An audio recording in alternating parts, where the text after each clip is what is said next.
യോഗത്തിൻ്റെ അധ്യക്ഷനും ഈ വേദിയിലിരിക്കുന്ന ബഹുമാനരായ ഇടതുപക്ഷ ജനാധിപത്യ മുന്നണിയുടെ നേതാക്കൾ, ബഹുമാനായ മന്ത്രി ശ്രീ റോഷി അഗസ്റ്റിൻ അടക്കമുള്ള മുൻ MLA ശ്രീ PC ജോസഫ്, മുൻ MP ശ്രീ PK ബിജു അടക്കമുള്ള ബഹുമാനരായ ഇടതുപക്ഷ ജനാധിപത്യ മുന്നണിയുടെ നേതാക്കളെ, ബഹുമാനരായ സദസ്സിലുള്ള സഖാക്കളെ, സഹോദരി സഹോദരന്മാരെ, പ്രിയമുള്ള ഇടതുപക്ഷ ജനാധിപത്യ മുന്നണിയുടെ പ്രവർത്തകരെ, സ്നേഹിതരെ, ഇന്ന് ഇടുക്കി ജില്ലയുടെ 4 നിയമസഭാ മണ്ഡലങ്ങൾ പൂർത്തിയാക്കി തൊടുപുഴയിൽ സമാപനമാണ്. നിങ്ങൾക്കറിയാവുന്നതുപോലെ 4 ദിവസം മുമ്പ് പത്തനംതിട്ട ജില്ലയിൽ ആറന്മുളയിൽ പത്തനംതിട്ട മുനിസിപ്പാലിറ്റി എന്ന് ബഹുമാനപ്പെട്ട മുഖ്യമന്ത്രി സഖാവ് പിണറായി വിജയൻ ഉദ്ഘാടനം ചെയ്ത് പത്തനംതിട്ട ജില്ല പൂർത്തിയാക്കി, കോട്ടയം ജില്ല പൂർത്തിയാക്കി. ഇന്ന് ഇടുക്കി ജില്ല ഈ തൊടുപുഴയോടുകൂടി പൂർത്തിയാക്കുകയാണ്. ഇപ്പോൾ തന്നെ എറണാകുളം ജില്ലയിലെ കോതമംഗലത്ത് മറ്റൊരു സമ്മേളനമുണ്ട്. 3 മേഖലയായി തിരിച്ച് ഈ വികസന മുന്നേറ്റ ജാഥ പൂർത്തിയാകുമ്പോൾ 16-ാം തീയതിയോടുകൂടി 140 നിയമസഭാ മണ്ഡലത്തിൽ കൂടെ ഈ മുന്നേറ്റ യാത്ര കടന്നു പോകും. ആവേശകരമായ പ്രതികരണമാണ് ഓരോ നിയമസഭാ മണ്ഡലത്തിൽ കൂടെ ഞങ്ങൾ കടന്നു പോകുമ്പോൾ ഞങ്ങൾക്ക് ലഭിച്ചത്. ഇടതുപക്ഷ ജനാധിപത്യ മുന്നണി അതിൽപ്പെട്ട മുഴുവൻ പ്രവർത്തകരും ഇപ്പോൾ തൊടുപുഴയിൽ തന്നെ ഈ ഹാളിൽ അല്ലെങ്കിൽ ഈ പന്തലിൻ്റെ കീഴെ ആയിരങ്ങൾ ഇരിക്കുമ്പോൾ ആയിരക്കണക്കിന് പ്രവർത്തകർ പുറത്ത് തിങ്ങി നിൽക്കുകയാണ്, അകത്ത് കയറാൻ പറ്റാത്ത രീതിയിൽ. ഇവിടെ നിന്ന് നോക്കുമ്പോൾ ഒരു കാര്യം വളരെ വ്യക്തമാണ്. ഉജ്ജ്വലമായ അതിഗംഭീരമായ ഒരു സമ്മേളനമാണ് തൊടുപുഴ ടൗണിൽ ഇപ്പോൾ നടക്കുന്നത്. ഞാനിവിടെ വന്നിരിക്കുന്ന മുഴുവൻ സഖാക്കളെയും, സഹോദരി സഹോദരന്മാരെയും, മാതാപിതാക്കളെയും ഹൃദയം കൊണ്ട് ആദ്യമായി അഭിവാദ്യം ചെയ്യുകയാണ്. എൻ്റെ മുമ്പ് പ്രസംഗിച്ച എല്ലാവരും ഈ പ്രദേശത്തിൻ്റെയും അതുപോലെ തന്നെ കേരള സംസ്ഥാനത്തിൻ്റെയും വികസനവുമായി ബന്ധപ്പെട്ട് പറഞ്ഞു കാണും എന്ന് ഞാൻ കരുതുന്നു. ഒരു കാര്യം വളരെ വ്യക്തമാണ്, അത് മറ്റൊന്നുമല്ല. കഴിഞ്ഞ 10 വർഷക്കാലമായി, പ്രത്യേകിച്ച് കഴിഞ്ഞ 5 വർഷക്കാലം രാഷ്ട്രീയം നോക്കാതെ, കൊടിയുടെ നിറം നോക്കാതെ, പാർട്ടി നോക്കാതെ, പ്രദേശം നോക്കാതെ, ജാതി നോക്കാതെ, മതം നോക്കാതെ 140 നിയമസഭാ മണ്ഡലങ്ങളിലും ബൃഹത്തായ എത്രയോ പദ്ധതികൾ നമുക്ക് നടപ്പിലാക്കാൻ കഴിഞ്ഞു. പക്ഷേ തൊടുപുഴയിലേക്ക് വരുമ്പോൾ കഴിഞ്ഞ 10 വർഷം സാധാരണ ഈ കേരള സംസ്ഥാനത്ത് വികസനം കുതിച്ചുയരുമ്പോൾ ഇവിടെ കിതച്ച് നിൽക്കുകയാണ്. വികസന സ്തംഭനമാണ് ഇവിടെ കാണുവാൻ കഴിയുന്നത്. നമുക്ക് ഒരു നിയമസഭാ മണ്ഡലം വിട്ടുപോകാൻ പാടില്ല. നമ്മുടെ ജനതയാണ്, ഏത് പാർട്ടിയിലാടും ഏത് ജനവിഭാഗത്തിൽപ്പെട്ടവരാണെങ്കിലും കേരളത്തിൻ്റെ ജനതയാണ്. അവരെ ചേർത്ത് പിടിക്കുക എന്നുള്ളതാണ് ഇടതുപക്ഷ ജനാധിപത്യത്തിൻ്റെ ഉത്തരവാദിത്വം. വീണ്ടും നമ്മൾ ഭരണത്തിൽ വരുമ്പോൾ എൻ്റെ ഒരു ആഗ്രഹം, നമുക്കറിയാം, തൊടുപുഴ എന്ന് പറയുന്നത് എറണാകുളത്തിൻ്റെ ഒരു സാറ്റലൈറ്റ് സിറ്റിയായി മാറ്റുക എന്നുള്ളതാണ്. അതിനുവേണ്ടിയുള്ള ശ്രമം നടക്കും. ഇവിടെ പണ്ട് കാലത്ത് പല റോഡുകളും ഹൈവേ ആയിട്ട് പ്രഖ്യാപിച്ചെങ്കിലും അതൊന്നും പ്രാവർത്തികമാക്കുവാൻ കഴിഞ്ഞിട്ടില്ല എന്ന് ഇവിടുത്തെ പൊതുജനങ്ങളെല്ലാം സംസാരിക്കുന്നു. അതെല്ലാം ഏറ്റെടുത്തുകൊണ്ട് വിപ്ലവകരമായ ഒരു കുതിച്ചുചാട്ടം തൊടുപുഴ മേഖലയിൽ, ഒരു വികസനത്തിന്റെ കുതിച്ചുചാട്ടം ഉണ്ടാകുമെന്ന് ആമുഖമായി ഞാൻ പറഞ്ഞു വെക്കട്ടെ. സ്നേഹിതരെ, ഇന്ന് നമുക്കറിയാം ഇന്ന് വികസനത്തിന്റെ കാര്യങ്ങൾ ഇവിടെ സംസാരിച്ചപ്പോൾ ഗ്രാമീണ റോഡ് മുതൽ ഇന്ന് നാഷണൽ ഹൈവേ വരെയുടെ കാര്യങ്ങൾ സംസാരിച്ചു. ഇപ്പോൾ എറണാകുളം ജില്ലയിലേക്ക് ചെല്ലുമ്പോൾ വാട്ടർ മെട്രോ മുതൽ ഇന്ന് വിഴിഞ്ഞം തുറമുഖം വരെയുള്ള ബൃഹത്തായ പദ്ധതികളുണ്ട്. ഇന്ന് ഗ്രാമീണ ഹെൽത്ത് സെന്റർ മുതൽ ഇന്ന് ആരോഗ്യ മേഖല മുതൽ ഇന്ന് മെഡിക്കൽ കോളേജുകൾ വരെ ഇവിടെയുണ്ട്. അതോടൊപ്പം തന്നെ പ്രൈമറി സ്കൂൾ മുതൽ ഇന്ന് ടെക്കോ പാർക്ക് വരെയുള്ളത് കാണാൻ സാധിക്കും. ഇന്ന് ബസ് സ്റ്റേഷൻസ് മുതൽ വിമാനത്താവളം വരെയുള്ളത് നമുക്ക് കാണുവാൻ സാധിക്കും. ഏത് മേഖല എടുത്ത് നോക്കിയാലും വമ്പിച്ചത് കുതിച്ചുചാട്ടം നമുക്ക് ഈ മേഖലകളിലെല്ലാം കാണുവാൻ കഴിയും. അവിടെ ഒരു കാര്യമാണ് ഈ സർക്കാർ ലക്ഷ്യമിട്ടത്. ഈ വികസനം ഈ തലമുറയ്ക്ക് വേണ്ടി മാത്രമല്ല, ഇന്നത്തെ ജനതയ്ക്ക് വേണ്ടി മാത്രമല്ല, ജനിക്കാൻ പോകുന്ന തലമുറയ്ക്ക് സൗകര്യങ്ങൾ ഒരുക്കുക എന്ന ലക്ഷ്യത്തോടു കൂടിയാണ് ഈ വികസന പദ്ധതികളൊക്കെ നടപ്പിലാക്കിയിരിക്കുന്നത്.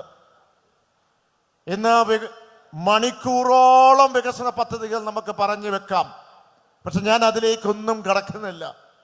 ഞാൻ കഴിഞ്ഞ ദിവസങ്ങളിലൊക്കെ ഈ ജനസമ്പർക്ക പരിപാടി ജനങ്ങളുമായി സംസാരിക്കുമ്പോൾ, പ്രത്യേകിച്ച് സഹോദരീ സഹോദരന്മാരോടും അമ്മമാരോടും സംസാരിക്കുമ്പോൾ എത്ര വികസന പദ്ധതികൾ നടത്തി, കോടിക്കണക്കിന് രൂപയുടെ വികസന പദ്ധതി നടത്തിയപ്പോൾ നിങ്ങൾക്ക് ഏറ്റവും ഹൃദയത്തിൽ കാത്തു സൂക്ഷിക്കുന്ന, ഏറ്റവും ഇഷ്ടപ്പെട്ട മനോഹരമായ, നിങ്ങളെ ചേർത്ത് പിടിക്കുന്ന ഏത് വികസനമാണ് നിങ്ങൾക്ക് ഏറ്റവും ഇഷ്ടപ്പെട്ടത് എന്ന് ചോദിക്കുമ്പോൾ പലരും ഉത്തരം പറയുന്നത് മറ്റൊന്നുമല്ല, ഞങ്ങൾക്ക് ലഭിച്ച ക്ഷേമ പദ്ധതിയാണ് എന്നുള്ളതാണ് ഉത്തരം കിട്ടുന്നത്. അത് വെറുതെ പറഞ്ഞതാണോ? നമുക്കറിയാം, അല്പമാശ്വാസം. സാധാരണ രീതിയിൽ ഒരു വികസന പദ്ധതി വരുന്നു കഴിയുമ്പോൾ ആ വികസന പദ്ധതിയിൽ എന്താണ് എനിക്ക് വ്യക്തിപരമായി നമുക്ക് ലഭിച്ചത്, എന്താണ് എൻ്റെ കുടുംബത്തിന് വ്യക്തിപരമായി ഈ സർക്കാർ ചെയ്തു തന്നത്, ഇതായിരിക്കും പലപ്പോഴും നമ്മൾ സാധാരണക്കാരൻ ചിന്തിക്കുന്നത് തന്നെയാണ്. ആ നിലയ്ക്ക് നോക്കുമ്പോൾ ഞാനൊരു കണക്കെടുത്തു, മിക്കവാറും ഉള്ള പ്രദേശങ്ങളിലെ ഒരു കണക്ക്. അത് വളരെ കൃത്യമാണ്, പക്കായാണ്. കാരണം സെക്രട്ടേറിയറ്റിൽ നിന്ന് ആ ഡിപ്പാർട്ട്മെന്റ് LSDG ഡിപ്പാർട്ട്മെന്റിൽ നിന്ന് എടുത്തതാണ്. ഇവിടെ നമുക്കറിയാവുന്ന പോലെ ഈ തൊടുപുഴ മുനിസിപ്പാലിറ്റി മാത്രം എടുക്കുക.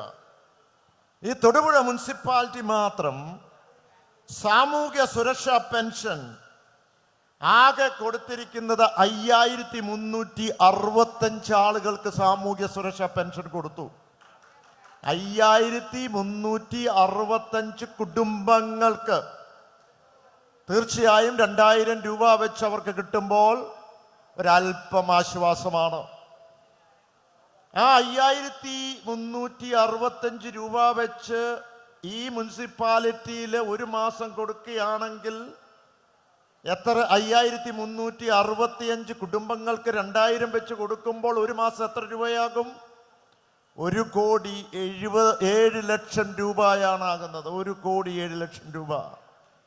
അങ്ങനെയാണെങ്കിൽ ഈ മുനിസിപ്പാലിറ്റിയിൽ ഒരു വർഷം 12,87,00,000 രൂപ ഈ സർക്കാർ ഈ തൊടുപുഴ മുനിസിപ്പാലിറ്റിയിൽ കൊടുക്കുന്നുണ്ടെങ്കിൽ അത് ഇടത് സർക്കാരാണ്.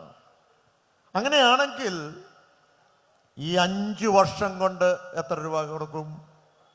ഈ 12,87,00,000 രൂപ ഇൻറ്റു 12 മാസം നിങ്ങളൊന്ന് കാൽക്കുലേറ്ററിൽ എടുത്ത് നോക്കിയാൽ കൃത്യമായിട്ട് മനസ്സിലാക്കാൻ കഴിയും. എത്ര രൂപ വരും? 64,38,00,000 രൂപ 5 വർഷം കൊണ്ട് ഈ മുനിസിപ്പാലിറ്റിയിൽ. ഇവിടെ എത്ര പഞ്ചായത്തുകളുണ്ട്? 10 12? 12. ഞാൻ 12 എടുക്കുന്നില്ല, കണക്ക് കൂട്ടാൻ എളുപ്പത്തിന് വേണ്ടി 10 മണ്ഡലം എന്ന് വെക്കുകയാണ്. ഈ 10 മണ്ഡലവുമായി ബന്ധപ്പെട്ട് ഈ 5 വർഷം കൊണ്ട് എത്ര രൂപ കൊടുക്കും? ഇൻറ്റു 10 എന്ന് പറഞ്ഞാൽ 640 കോടി രൂപ ഈ നിയമസഭാ മണ്ഡലത്തിൽ ക്ഷേമ പെൻഷനായിട്ട് കൊടുക്കുന്നു എന്ന് പറയുമ്പോൾ എത്രയോ വലിയൊരു ആശ്വാസമാണ്. ഇന്ന് 5300-400 പേര് ഈ മുനിസിപ്പാലിറ്റിയിലാണെങ്കിൽ ശരാശരി 5000 വെച്ച് 10 മണ്ഡലത്തിൽ വെച്ചു. 50,000 പേർക്ക് നിയമസഭാ മണ്ഡലത്തിൽ ക്ഷേമ പെൻഷൻ കൊടുക്കുമ്പോൾ ഞാൻ പൂർണ്ണമായിട്ട് വിശ്വസിക്കുന്നു ഈ സർക്കാരിനെ അവർ നെഞ്ചോട് ചേർത്ത് പിടിക്കുമെന്നത്. അവർക്ക് ഏറ്റവും മനോഹരമായ മനസ്സിൽ കാത്തു സൂക്ഷിക്കുന്ന ഒരു പദ്ധതിയുടെ പേരാണ് ഈ ക്ഷേമ പെൻഷൻ, സംശയമില്ല. അപ്പോൾ ഇത് മാത്രമാണോ? നമുക്കറിയാം, നമുക്കൊക്കെ സാധാരണക്കാരും പാവപ്പെട്ടവരും എപ്പോഴും മനസ്സിൽ കാണുന്നത് മറ്റൊന്നുമല്ല, എനിക്ക് കിടക്കാൻ സ്വന്തമായ ഒരു വീട് വേണം എന്നുള്ളതാണ്. ആ സ്വന്തമായ വീടും ഞങ്ങളുടെ മക്കൾക്കും മരണത്തിന് മുമ്പ് തല ചായ്ക്കുവാൻ സ്വന്തമായ ഒരു വീട്. ആ വീടിന്റെ കണക്കെടുത്ത് നോക്കുമ്പോൾ ലൈഫ് മിഷൻ വീടുകൾ ഈ നിയോജക മണ്ഡലം പൂർത്തിയാക്കിയ വീടുകളും നിർമ്മാണം പുരോഗമിക്കുന്ന വീടുകളുമായിട്ട് 4,840 വീടുകളാണ്. അതിനകത്ത് പൂർത്തിയാക്കിയത് 3,871, നിർമ്മാണം പുരോഗമിക്കുന്നത് 969. അങ്ങനെ 4,840 വീട്, 5,000 എന്ന് വെച്ചു. അങ്ങനെയാണെങ്കിൽ 5,000 കുടുംബങ്ങളാണ്. ഒരു കുടുംബത്തിൽ എത്ര പേര് കാണും? ഭാര്യയും ഭർത്താവും മാതാപിതാവും ഏറ്റവും ചുരുങ്ങി 2 മക്കളും ഒക്കെ ഉണ്ടെങ്കിൽ 4 പേര് കാണും. അങ്ങനെയാണെങ്കിൽ എത്ര പേർക്കാണ് ആ ആനുകൂല്യം ലഭിക്കുന്നത്? 20,000 പേര്. 5,000 × 4 20,000 അംഗങ്ങൾക്ക് സുരക്ഷിതമായി അവരെ സംരക്ഷിച്ചുകൊണ്ട് ഈ സർക്കാർ മുന്നോട്ട് പോകുകയാണ്. അപ്പോൾ 50,000 + 20,000 70,000 അംഗങ്ങൾക്കാണ്. അത് മാത്രമാണോ ഈ സർക്കാർ ഇപ്പോൾ പ്രഖ്യാപിച്ചിരിക്കുകയാണ്? ഒരു വരുമാനവും ഒരു ക്ഷേമ പദ്ധതിയും ഇല്ലാത്ത സ്ത്രീകൾ 35-നും 60 വയസ്സിനും ഇടയ്ക്കുള്ളവർക്ക് നവംബർ മാസം തൊട്ട് 1000 രൂപ കൊടുക്കാനുള്ള തീരുമാനമായി. അതിൻ്റെ രജിസ്ട്രേഷൻ നടന്നുകൊണ്ടിരിക്കുകയാണ്. അത് 18 ലക്ഷം പേര് ഇപ്പം രജിസ്റ്റർ ചെയ്ത് കഴിഞ്ഞു. തിരുവനന്തപുരത്ത് സെക്രട്ടേറിയറ്റ് ഈ വകുപ്പുമായി ബന്ധപ്പെട്ട് ചോദിച്ചപ്പോൾ പറഞ്ഞു. അപ്പോൾ അത് തന്നെ എത്രയോ പേരാകും. ചുരുക്കത്തിൽ പറഞ്ഞാൽ ഏറ്റവും താഴെത്തട്ടിലുള്ളവർ, ഏറ്റവും പാവപ്പെട്ടവരായിട്ടുള്ളവർ, ഇന്ന് ആരാരുമില്ലാത്തവരുമായിട്ടുള്ളവർ, ആശ്രയിക്കാൻ കരുതലില്ലാത്തവരായിട്ടുള്ളവരെ അവരെ ചേർത്ത് പിടിച്ച് ഇന്ന് 70,000 80,000 പേരെ ഈ തൊടുപുഴയിൽ നിന്ന് നമ്മൾ ഈ സർക്കാർ ചേർത്ത് പിടിച്ചു എന്ന് പറയുമ്പോൾ ഒരു സംശയവുമില്ല, ഈ ജനസാഗരം കാണുമ്പോൾ ഈ പ്രദേശത്ത്, ഈ സംസ്ഥാനത്ത് ഇടതുപക്ഷ ജനാധിപത്യ മുന്നണിയുടെ 3ാം സർക്കാർ തന്നെ ഭരണത്തിലേക്ക് വീണ്ടും വരും എന്നുള്ളതും സംശയമില്ല. അതിന് വേണ്ടത് നമ്മൾ സംസാരിച്ചേ പറ്റൂ. നമുക്ക് 10 വർഷം വെറുതെ കളയാൻ പാടില്ല. 10 വർഷം നമുക്ക് കുറഞ്ഞു കിടക്കാൻ പാടുണ്ടോ? പിന്നെ തെരഞ്ഞെടുപ്പിലേക്ക് വരുമ്പം പെട്ടെന്ന് ഇതാ തെരഞ്ഞെടുപ്പ് വന്നു, എന്നാലൊന്ന് ഏറ്റവും ശ്രമിച്ചു നോക്കിയാൽ മതിയോ? 10 വർഷം കളഞ്ഞില്ലേ? ഒരു ഒരു ഒരു ജനറേഷന് ലഭിക്കേണ്ട, ഒരു ജനതയ്ക്ക് ലഭിക്കേണ്ട മുന്നേറ്റം നമ്മൾ പുറകോട്ട് പോയില്ലേ? ഞാനിവിടെ നിൽക്കുമ്പോൾ വളരെ ശക്തിയേറിയ ലൈറ്റ് എൻ്റെ മുഖത്തേക്ക് അടിക്കുക. അപ്പം ഞാൻ ഓർത്തു പോയത് മറ്റൊന്നുമല്ല, 2016 ഈ സർക്കാർ അധികാരത്തിൽ വന്നപ്പോൾ മാതാപിതാക്കൾക്ക് ഇവിടെ ഇരിപ്പുണ്ട്. നിങ്ങളുടെ ആരുടെയും മക്കള് 3ാം ക്ലാസ്സിലും 4ാം ക്ലാസ്സിലും പഠിക്കുക എന്ന് വിചാരിക്കുക. ആ ഘട്ടത്തിൽ അങ്ങനെയാണെങ്കിൽ ആ മക്കൾക്ക് 10 വർഷം കഴിഞ്ഞു, ഇപ്പൊ ഭരണം കഴിഞ്ഞ് 10 വർഷം കഴിഞ്ഞ് ഇപ്പൊ എത്ര വയസ്സായി കാണും? എത്ര വയസ്സായി കാണും? 18 വയസ്സ് 19 വയസ്സായി. അവരോട് ചോദിക്കുകയാണ്, നിങ്ങൾക്ക് പവർ കട്ട് അല്ലെങ്കിൽ ലോഡ് ഷെഡിങ് അല്ലെങ്കിൽ പവർ ഫെയിലിയർ എന്ന് പറഞ്ഞാൽ എന്താണെന്നറിയാമോ എന്ന് ചോദിച്ചാൽ അവർ പറയും, എനിക്കറിയില്ല, ഞാൻ കണ്ടിട്ടില്ല, ഞാൻ അനുഭവിച്ചിട്ടില്ല. 10 വർഷക്കാലമായി ഈ സർക്കാർ അധികാരത്തിൽ വന്നതിന് ശേഷം ഒരു ദിവസം 1 മണിക്കൂർ പോലും പവർ ഫെയിലിയർ ആയിട്ടോ പവർ കട്ടായിട്ടോ ഈ രാജ്യത്തില്ലാത്തത് അത് കേരള സംസ്ഥാനത്ത് മാത്രമാണ്. ഞാൻ ഇത് പറയാൻ വേണ്ടി മാത്രമല്ല ഇത് പറഞ്ഞത്. പക്ഷേ നമുക്കറിയാം, കോവിഡിന് ശേഷം വളരെയധികം യുവാക്കൾ ജോലിയുള്ളത് ഇൻഫോ പാർക്കിലും അതുപോലെ തന്നെ ടെക്നോ പാർക്കിലുമൊക്കെ ജോലിയുള്ളവർ മദ്രാസിലും ചെന്നൈയിലും ഹൈദരാബാദിലും ബോംബെയിലും ഡൽഹിയിലുള്ളവരൊക്കെ പറഞ്ഞു, അവരോട് പറഞ്ഞു വീട്ടിലിരുന്ന് ജോലി ചെയ്തു, വർക്ക് അറ്റ് ഹോം, എത്രയോ പേര് ഇവിടെ ഉണ്ട്, അവരുടെ മക്കൾ ജോലി ചെയ്യുന്നവർ. അവരെങ്ങനെയാണ് ജോലി ചെയ്യുന്നത്? ചിലപ്പോൾ രാത്രിയിലായിരിക്കാം. കാരണം രാത്രിയിൽ അമേരിക്കയിലുള്ള കമ്പനിയുമായിട്ട് അവിടെ ഇപ്പോൾ പകലാകും. അവിടെ കമ്പ്യൂട്ടർ തുറന്നു വെച്ചിട്ട് വൈഫൈ ഇൻ്റർനെറ്റ് കണക്ട് ചെയ്തിട്ടാണ് ജോലി ചെയ്യുന്നത്. ഒന്ന് ചിന്തിച്ചേ, കഴിഞ്ഞ ഈ ഒരു 6 വർഷക്കാലത്തിൻ്റെ ഇടയ്ക്ക് ഇവർ ജോലി ചെയ്തുകൊണ്ടിരിക്കുമ്പോൾ രാത്രി കാലഘട്ടത്തിൽ 1 മണിക്കൂർ പവർ കട്ട് അങ്ങ് വന്നു കഴിഞ്ഞാൽ എന്താവും? 1 മണിക്കൂർ വേണ്ട, 5 മിനിറ്റ് പവർ കട്ട് തന്നു കഴിഞ്ഞാൽ അപ്പുറത്ത് ഇതിൻ്റെ സർവീസ് കൊടുക്കേണ്ട കമ്പനി ഇവനെ എടുത്ത് സസ്പെൻഡ് ചെയ്യും. അവൻ്റെ ജോലി പോകും, പരിഭ്രാന്തരാകും, ഒരു സംശയവുമില്ല. പക്ഷേ കഴിഞ്ഞ 10 വർഷക്കാലത്തിൻ്റെ ഇടയ്ക്ക് അങ്ങനെ ഒരു പവർ കട്ടോ അങ്ങനെ ഒരു വിഷമോ അവർക്ക് ഉണ്ടായിട്ടില്ല എന്നുള്ളതാണ്. ഇവിടെ നാഷണൽ ഹൈവേയുടെ കാര്യങ്ങൾ പറഞ്ഞ് ഞാൻ വന്നു കയറിയപ്പം എനിക്ക് തോന്നുന്നു ആരോ ഇവിടെ പ്രസംഗിച്ചു നാഷണൽ ഹൈവേയുടെ കാര്യം. നാഷണൽ ഹൈവേയുടെ കാര്യം ഞാൻ ഓർക്കുന്നു, ലോക്സഭയിലൊക്കെ ഉണ്ടായിരുന്നപ്പോൾ 30 മീറ്റർ മാത്രമേ ഉള്ളൂ നമുക്ക് ലഭിക്കൂ എന്ന് UDFന്റെ കാലഘട്ടത്തിൽ പറഞ്ഞത് ശരിയാ. അന്ന് UDFന്റെ കാലത്ത് 30 മീറ്ററേ കിട്ടുള്ളൂ എന്ന് പറഞ്ഞപ്പോൾ അന്ന് ഗഡ്കരി പറഞ്ഞു 30 മീറ്ററിൽ ഒരു നാഷണൽ ഹൈവേ എനിക്ക് തരാൻ പറ്റില്ല. ഇന്ന് രാജ്യത്ത് 30 മീറ്റർ എന്ന് പറഞ്ഞ നാഷണൽ ഹൈവേ ഇല്ല, അതിൻ്റെ പേര് സ്റ്റേറ്റ് ഹൈവേ എന്നാണ്. നിങ്ങൾക്ക് വേണമെങ്കിൽ പോട്ടെ, എല്ലായിടത്തും 60 മീറ്ററും 70 മീറ്ററും ആ കേരളത്തിൽ സ്ഥലം കിട്ടാൻ ബുദ്ധിമുട്ടാണ്. ഏറ്റവും ചുരുങ്ങിയത് 45 മീറ്റർ വേലം വേണം. അപ്പോൾ അവർ പറഞ്ഞു ഞങ്ങൾക്ക് തരാൻ പറ്റില്ല. UDFന്റെ കാലത്ത് ഇവർ എറണാകുളത്തുള്ള ഓഫീസ് അടച്ചു പൂട്ടി നേരെ ഡൽഹിയിലേക്ക് പോയി. ഇടത് സർക്കാർ അധികാരത്തിലേക്ക് വന്നു 2016 ശേഷം അവരുമായി വീണ്ടും ചർച്ച നടത്തിയതിന് ശേഷം പറഞ്ഞു ഒരു കണ്ണീര് വീഴാതെ, ഒരു തുള്ളി കണ്ണീര് വീഴാതെ ഞങ്ങൾ സ്ഥലം എടുത്ത് തരാം, അവർക്കുള്ള നല്ല കോമ്പൻസേഷൻ എടുത്ത് കൊടുത്തിട്ട് തരാം. നമ്മൾ ഏറ്റെടുത്തു, കോമ്പൻസേഷൻ കൊടുത്തു. ഇന്ന് ഏതാനും മാസങ്ങൾക്കകം ഈ നാഷണൽ ഹൈവേ പൂർത്തീകരിച്ച് മുന്നോട്ട് പോകും. അപ്പോൾ ആ കേന്ദ്രമന്ത്രി നിതിൻ ഗഡ്കരി ഒരു കാര്യം പറഞ്ഞു. എന്താണോ പറഞ്ഞതെന്നറിയാവോ?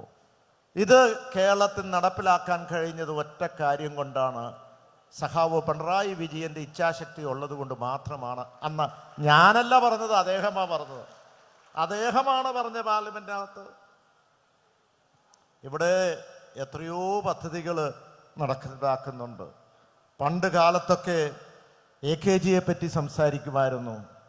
പാവങ്ങളുടെ പടത്തലവനായിട്ടാണ് AKGയെ വിശേഷിപ്പിച്ചിരുന്നത്. അതോടൊപ്പം EMSനെ പറ്റി പറയും. തൊഴിലാളി വർഗത്തിന്റെ ദത്തുപുത്രനായിട്ട് EMSനെ പറ്റി സംസാരിച്ചിട്ടുണ്ട്, വിശേഷിപ്പിച്ചിട്ടുണ്ട്. ഇന്ന് നൂതന കേരളം, ഈ നവീന കേരളം, ആ കേരളം തന്നെ രൂപം കൊടുത്തത് ആരാണ് എന്ന് കേരളത്തെപ്പറ്റി, നാളത്തെ വർത്തമാന കേരളത്തെപ്പറ്റി ഒരു ചോദ്യം ചോദിച്ചാൽ, ഈ നൂതന കേരളത്തിന്റെ ശില്പി ആരാന്ന് ചോദിച്ചാൽ ഒറ്റ ഉത്തരമേ ഉള്ളൂ, അത് സഖാവ് പിണറായി വിജയൻ എന്ന് പറയും. ശരിയാണ്, ചിലപ്പോൾ ചില ഏതാണ്ട് വാശിയും ഇതൊക്കെ കാണും, ചില കാര്യങ്ങൾ ദൃഢനിശ്ചയമുണ്ട്. ഇത് ഇങ്ങനെയേ പോകാവൂ എന്ന് പറഞ്ഞാൽ ഇങ്ങനെയേ പോകൂ, ശരിയാ. അതുകൊണ്ട് തന്നെ ചില കാര്യങ്ങളൊക്കെ നടപ്പിലാക്കാൻ കഴിഞ്ഞിട്ടുമുണ്ട്, അത് വ്യക്തമായിട്ട് എനിക്കറിയാം. ഇന്ന് നമ്മൾ കേരളത്തിൽ നോക്കിയാൽ എന്താ സംഭവിക്കുന്നത്? കേരളത്തിൽ ഇപ്പൊ കഴിഞ്ഞ ദിവസം നിയമസഭയൊക്കെ ഉണ്ടായിരുന്നു. ആ നിയമസഭയിൽ കേരള സംസ്ഥാനത്ത് കേരള സർക്കാർ എത്രയോ ജനാധിപത്യപരമായിട്ടാണ് ഇന്ന് നിയമസഭ നടത്തിക്കൊണ്ടുപോകുന്നത്. നിയമസഭയിൽ പറഞ്ഞു, പ്രതിപക്ഷമേ നിങ്ങൾക്ക് എന്താ വേണ്ടത് നിങ്ങൾ ചർച്ച ചെയ്യ്, നമുക്ക് സംസാരിക്കാം. ശബരിമലയുടെ വിഷയമാണോ? നമുക്ക് ചർച്ച ചെയ്യാം. ഒരു കാര്യവും ചർച്ച ചെയ്യാൻ UDF തയ്യാറല്ല. ഒരു കാര്യം UDF തയ്യാറല്ല. അത് പാർലമെന്റ് അല്ല, അസംബ്ലിക്കകത്തല്ല ചർച്ച ചെയ്യേണ്ടത്. ചർച്ച ചെയ്യാൻ തയ്യാറല്ല. പിന്നെ എന്താ ചെയ്യുക?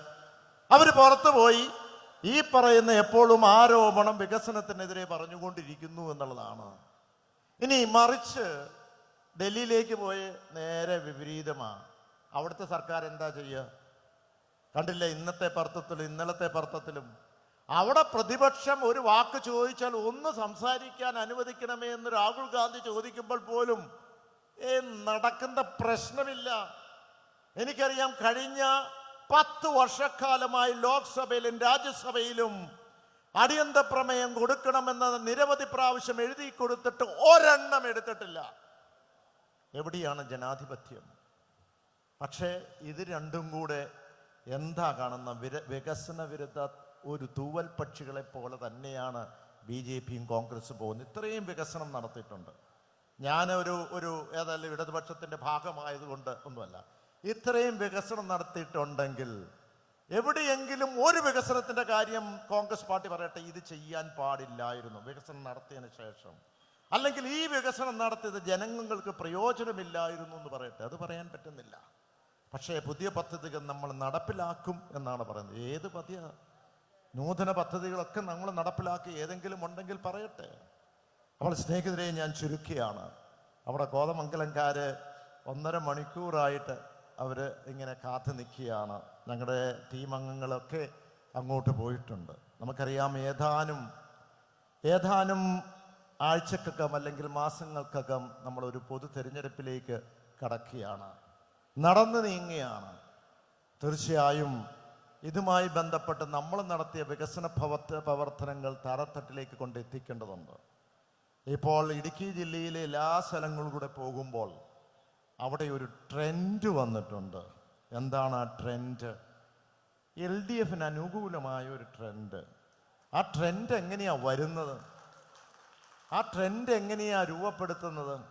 അത് രൂപപ്പെടുത്തുന്നത് ഓരോരുത്തരും നമ്മൾ ചെയ്ത, ഞാനിപ്പോൾ പറഞ്ഞു 70,000 കുടുംബങ്ങൾക്ക്, എവിടെയാ 70,000 വ്യക്തികൾക്ക് ഈ പറയുന്ന നമ്മുടെ തൊഴുപുഴ നിയമസഭാ മണ്ഡലത്തിൽ ഡയറക്റ്റായിട്ട് കിട്ടിയ ആനുകൂല്യമാണ്. ഇതിനുശേഷം നമുക്കറിയാം, കണക്ട് വർക്ക് എന്ന് പറഞ്ഞ യുവാക്കൾക്ക് ചികിത്സാ സഹായം കൊടുത്തത്, മറ്റ് ആനുകൂല്യങ്ങൾ കൊടുത്തതൊക്കെ ഉണ്ട്. അതിലേക്കൊന്നും ഞാൻ കടന്നില്ല. 70,000 പേരെന്ന് പറഞ്ഞാൽ നമ്മുടെ വോട്ടർമാരിൽ 60%. അവർക്ക് നേര് കിട്ടിയ ആനുകൂല്യം നമ്മൾ കണ്ടെത്തി, അത് അവരുമായി സംവാദം നടത്തി. എവിടെയെങ്കിലും വിഷമമൊന്നുമില്ല എന്ന് ഞാൻ പറയുന്നില്ല, വിഷമമുണ്ട്, പല സ്ഥലങ്ങളിലുണ്ട്. അതൊക്കെ പറഞ്ഞു കൊടുത്താൽ, അത് നമ്മൾ സംസാരിച്ചാൽ അതൊരു ഓളമായി മാറും, അതൊരു ട്രെൻഡായി മാറും. ആ ട്രെൻഡായി മാറുമെന്നതാണ് LDF അനുകൂലമായി വരുന്നത്. ഇപ്പോൾ ഈ യോഗം വെച്ചിരിക്കുന്നത് നമ്മളൊരു ജനസമ്പർക്ക പരിപാടിയാണ്. ഇവിടെ പട്ടയത്തിൻ്റെ വിഷയമുണ്ട്. നമുക്കറിയാം, നേരത്തെ ഉണ്ടായിരുന്ന പട്ടയം അത് പുതിയ നിയമം പാസ്സാക്കി അതിൻ്റെ കരട് കൊണ്ടുവന്നു. ഇപ്പോൾ ഉള്ളതെല്ലാം ക്രമീകരിച്ചു. ഇനി അടുത്ത ചോദ്യം, ഇത് കോടതിയുമായി ബന്ധപ്പെട്ടാണോ വന്നത് കേട്ടോ? അടുത്ത ചോദ്യം, ഇനി നിർമ്മാണം നടത്തുന്നത് എങ്ങനെ വേണം? അതിൻ്റെ ചട്ടങ്ങളെല്ലാം റെഡിയായി. ഈ ഒരാഴ്ചക്കകം അതിൻ്റെ പ്രഖ്യാപനം ഉണ്ടാകും, ഉത്തരവുണ്ടാകും. അതോടുകൂടി ആ വിഷയം പരിഹരിക്കും. ഇന്ന് ബഫർ സോണുമായി ബന്ധപ്പെട്ട വിഷയങ്ങളില്ലായിരുന്നോ? ഈ വിഷയങ്ങളൊക്കെ എങ്ങനെയാണല്ലേ? വനത്തിൻ്റെ വിഷയമുണ്ട്. നമ്മൾ വന്യമൃഗവുമായി ബന്ധപ്പെട്ട ഒരു നിയമം പാസ്സാക്കി.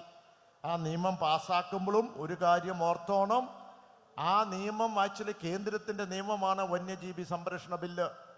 പക്ഷെ അവരോട് ചോദിക്കുമ്പോൾ അത് ഭേദഗതി വരുത്താൻ അവർ തയ്യാറല്ല. എന്താണ് ഭേദഗതി വരുത്തേണ്ടത്? പുറത്തോട്ട് വരുന്ന അക്രമകാരികളായ ആ വന്യമൃഗത്തിനെ വെടിവെച്ച് കൊല്ലാൻ ഞങ്ങൾക്ക് സാധിക്കണം. ഞാൻ ഇപ്പോഴും പറയുന്നു, 4 വർഷക്കാലം മുമ്പ് ഈ വിഷയം അതിശക്തമായി എല്ലാ പ്രദേശങ്ങളിൽ വന്നപ്പോൾ ഞാൻ മാധ്യമങ്ങളോട് പറഞ്ഞു, ഈ ഒറ്റ കാര്യമുള്ള, ഏത് വന്യമൃഗം പുറത്തേക്ക് അക്രമകാരികളാണ് അതിനെ നമ്മുടെ പട്ടയം കിട്ടിയ സ്ഥലത്താണെങ്കിൽ വെടിവെച്ച് കൊല്ലണം. അതിന് യാതൊരു സംശയവുമില്ല, ധൈര്യമായിട്ട് പറയും. അതിനുള്ള നിയമത്തിൽ പറയുന്ന പോലുമുണ്ട്. പക്ഷെ ആ ഭേദഗതി വരുത്താൻ കേന്ദ്രം തയ്യാറാകാതെ വന്നപ്പോൾ നമ്മൾ ആ ഭേദഗതി നടത്തി, നിയമസഭയിൽ നടത്തി. പരിമിതികളുണ്ട്, അത് കേന്ദ്രത്തിൻ്റെ ഒരു സബ്ജക്റ്റായി മാറി. ആ സബ്ജക്റ്റ് ഇനി പ്രസിഡന്റ് ഒപ്പിടണം. ഞാൻ പൂർണ്ണമായിട്ട് വിശ്വസിക്കുന്നു, ഇവിടുത്തെ ജനങ്ങളോട് സ്നേഹമുണ്ടെങ്കിൽ അവർ ഒപ്പിടും. എങ്ങനെയാണ് കേന്ദ്രത്തിൻ്റെതായി മാറിയത്? ഇത് നേരത്തെ ഈ വനം വകുപ്പ് എന്ന് പറഞ്ഞ കേരള സംസ്ഥാനത്തിൻ്റെ മാത്രമായി സ്വാതന്ത്ര്യമുള്ള ഒരു മന്ത്രാലയമായിരുന്നു. അതിനുശേഷം അത് കങ്കറന്റ് ലിസ്റ്റിലാക്കി. നമുക്കറിയാം, അത് ഇന്ദിരാഗാന്ധിൻ്റെ കാലത്ത് കങ്കറന്റ് ലിസ്റ്റിലാക്കി. അതുകൊണ്ട് എന്ത് പറ്റി? കങ്കറന്റ് ലിസ്റ്റിലാക്കി എന്ന് പറഞ്ഞ സംസ്ഥാനത്തിന് കുറച്ചുണ്ട്, അതിൽ കൂടുതൽ ഇന്ന് അധികാരം കേന്ദ്രത്തിലേക്ക് ആക്കി കൊടുത്തു. ആര് കൊടുത്തു? അന്നത്തെ കാലത്തെ സർക്കാർ. ഇപ്പോൾ അതിനുശേഷം 4 പ്രാവശ്യം 42-ാം വകുപ്പ് അനുസരിച്ച് അവർ ഭേദഗതി നടത്തി, ഭരണഘടനയിൽ ഭേദഗതി നടത്തി. ഈ സർക്കാർ വന്നതിന് ശേഷം 3 പ്രാവശ്യം നടത്തി. അവിടെയെല്ലാം വന്യമൃഗത്തിനെയും വനം സംരക്ഷിക്കുന്ന മാത്രമാണ് എടുത്തത്. പക്ഷേ സാധാരണക്കാരായ ജനങ്ങൾക്ക് സംരക്ഷണം കൊടുക്കുവാൻ ഒരു ഭേദഗതിയും നടത്തിയില്ല. ആരോടാ ഇപ്പം സ്നേഹം? നേരത്തെ ഉണ്ടായിരുന്ന സർക്കാരിനാണോ ഇപ്പോഴുണ്ടായിരുന്ന സർക്കാരിനാണോ? ഈ 2 പേർക്കും സ്നേഹമില്ല. ഇപ്പോൾ ഇതെല്ലാം LDFിൻ്റെ തലയിലേക്ക് വെച്ച് രാഷ്ട്രീയം നേട്ടം നോക്കുകയാണ്. അവിടെയും ആ പരിമിതികൾക്ക് നിന്നുകൊണ്ട് നമ്മൾ പരിഹരിച്ചു എന്നുള്ളതാണ്. അപ്പോൾ ഈ കാര്യങ്ങളൊക്കെ നമുക്ക് മുന്നിൽ ചെന്ന് പറഞ്ഞു കൊടുത്ത് നമ്മുടെ രാഷ്ട്രീയ നിലപാടും നമ്മുടെ ലക്ഷ്യവും ചെന്നെത്തിക്കുവാൻ നമുക്ക് കഴിയണം എന്ന് മാത്രം പറഞ്ഞുകൊണ്ട്, എനിക്കറിയാം ഇവിടെ വന്നിരിക്കുന്ന വളരെയധികം ആളുകൾ പുറത്ത് ഇപ്പോഴും നിൽക്കുകയാണ്. ഈ തിരക്കിനിടയിലും ബുദ്ധിമുട്ടി ഇടതുപക്ഷ ജനാധിപത്യ മുന്നണിയുടെ ഈ വികസന മുന്നേറ്റ ജാഥയിൽ പങ്കെടുത്ത മുഴുവൻ ആളുകൾക്കും ഇവിടെ കൊച്ചു കുഞ്ഞുങ്ങൾ വരെ ഉണ്ടായിരുന്നു. എൻ്റെ പുറകിൽ, ആ ജീപ്പിൻ്റെ പുറകിൽ എനിക്ക് തോന്നുന്നു ഏതാണ്ട് 1 കിലോമീറ്ററും ഒരു 3 വയസ്സുള്ള കുട്ടി നടന്ന് കൊടി പിടിച്ചു വരുന്നത് ഞാൻ കണ്ടു. എത്രയോ സന്തോഷമുണ്ട്. കുഞ്ഞുങ്ങളും മാതാപിതാക്കളും സഹോദരി സഹോദരന്മാരും അപ്പന്മാരും അമ്മമാരും ഒക്കെ ഈ ദൗത്യം ഏറ്റെടുത്തുകൊണ്ട് ഇവിടെ വന്നിരിക്കുന്നു എന്നുള്ളത്. ഞാൻ ഒരു ക്യാപ്റ്റൻ എന്ന നിലയ്ക്ക് ഞങ്ങളുടെ ടീം അംഗങ്ങളുണ്ട്. പകുതി പേരും കോതമംഗലത്തിലേക്ക് പോയിരിക്കുന്നു. അവരുടെ ആഭിമുഖ്യത്തിലും ഇവിടെ വന്നിരിക്കുന്ന എല്ലാവർക്കും ഒരിക്കൽ കൂടി അഭിവാദ്യം അർപ്പിച്ചുകൊണ്ട് നന്ദി പറഞ്ഞുകൊണ്ട് എൻ്റെ വാക്കുകൾ നിർത്തുന്നു. നന്ദി, നമസ്കാരം.